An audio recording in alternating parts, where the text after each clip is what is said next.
Good old King Fancy Socks gets himself a shiny new title, and one that's actually going to keep him out of jail. Let's get into it.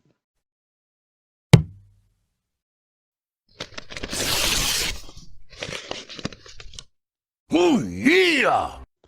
What's going on, ladies and gentlemen? Welcome back to The Fringe. I hope you had a wonderful weekend, and I hope you're having a great day as we start off another work week.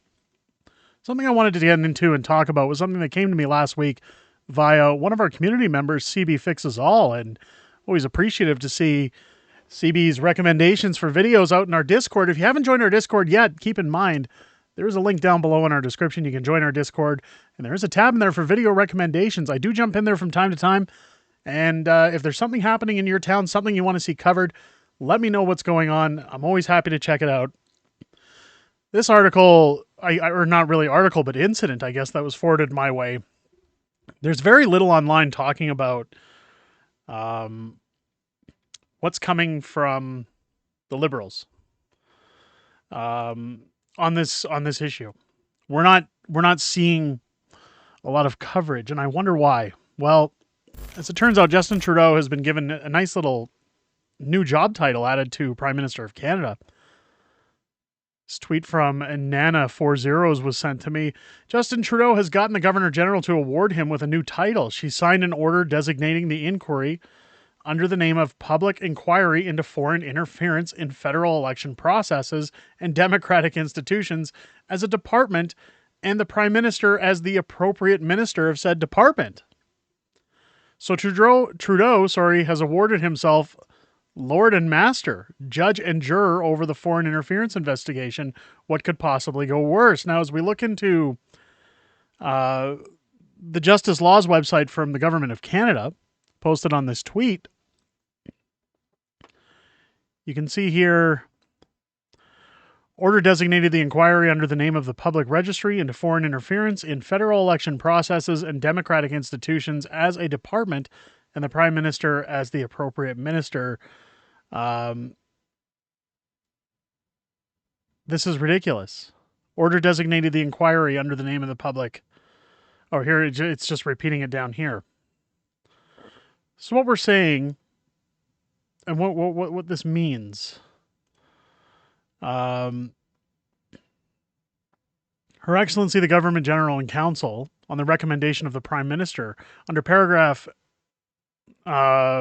B, whichever, of the Definition Department in Section 2 of the Financial Administration Act, designates the commission that is named that inquiry under the name of Public Inquiry into Foreign Interference in Federal Electoral Processes and Democratic Institutions as a department for the purposes of that act, and B, under paragraph B, again, I can't make that out, it's tiny, of the definition appropriate minister of Section 2 of the Financial Administration Act, designates the Prime Minister as the appropriate minister with respect to the commission named in paragraph A. So what this essentially means is that, well, we're going to see more of what we've already seen from Justin Trudeau. He's going to investigate himself. Justin Trudeau is now the person to talk to anytime there's political interference, anytime that there's a scandal, anytime something awry happens. We'll take a look at the comments here. Of course, the memes just fly out. I find you guilty of being a white Canadian.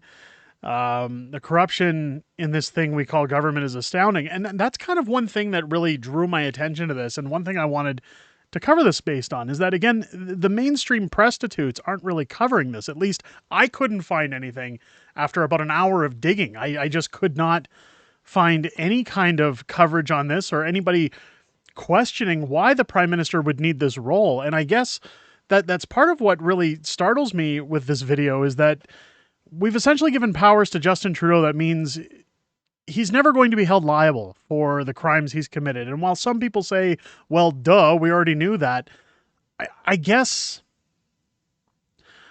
I'm just continuously saying that I just can't get shocked anymore at what comes out of this government, but yet I still am. I'm still shocked when I see what's coming out of our government, because just as I think it can't get any worse, it gets worse.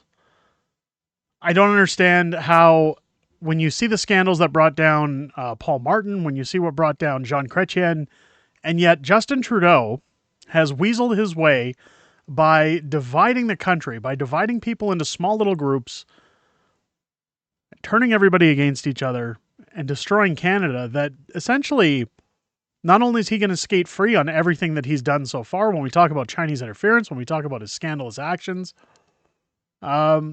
he's essentially exempt from any kind of conflict of interest once he leaves office, when he's no longer the Prime Minister of Canada. How is this possible? How do we not have laws when we founded our country? How do we not have protections in place to stop politicians from getting this kind of power? If this is the kind of thing that our political system can manufacture, what kind of trouble are we going to be in the future? My biggest question is, where's the opposition in this? Where's PP? Where's other leaders saying how this is an abuse of power? How we can't have this happening in our country? People often toss around the phrase uniparty, and I'm not really a stranger to that term.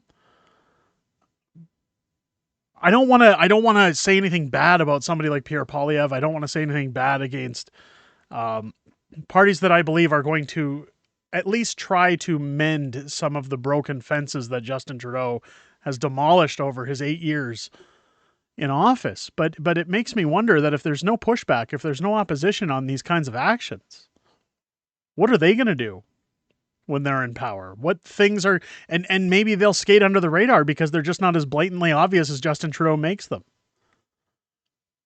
If this is the system we have, we're in a lot of trouble as a country. We are in a lot of trouble.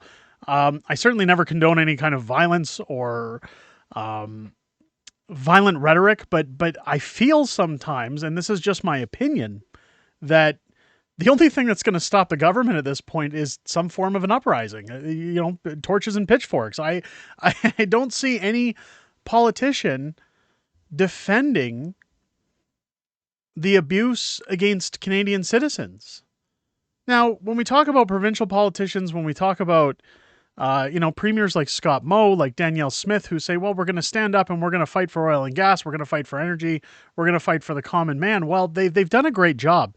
I'm certainly not going to slam anything like that. But the thing about those premiers, when you talk about NGOs or non-government organizations and money that gets wasted, funneled, there's always, now, when I get into this, there's no decision any premier, any prime minister, any form of government's ever going to make that's going to please everybody.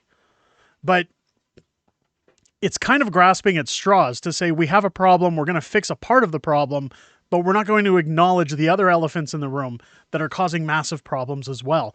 And that's kind of what's worrying me going forward, is that if we don't get rid of NGOs, if we don't really look at the people that are being taxed to death right now, people that are paying substantial levels of income tax, people that are essentially working very decent jobs, but they're living paycheck to paycheck.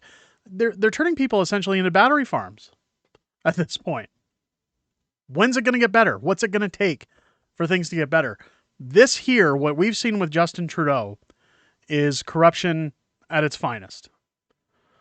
This is the textbook definition of corruption. And I'm scared. I'm scared of what this means for Canada, what this means coming back into Canada. Abuse of power. And there's more abuse of power to come this week, let me tell you. There's a few videos I'm working on right now discussing abuse of power, not just at a federal level.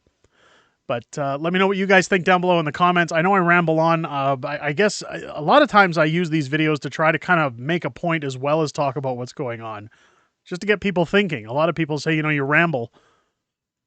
I want to try and make sure that when people watch these videos, they're getting the gears turning and they're starting to think about, what can I do? What should be done in order to fix things? How big is this problem actually going? Let me know what you guys think down below in the comments. If you're your first time here, I sure hope this video has earned your subscription. Make sure you're clicking that button to turn on your bell for notifications. Join us live here on the channel every Sunday at 8:30 p.m. Pacific time, 6:30 p.m. Pacific time, when we do the weekly wrap and we go over everything that's happened in the past week, everything coming ahead in the week ahead, as well as a little bit of back and forth with the community.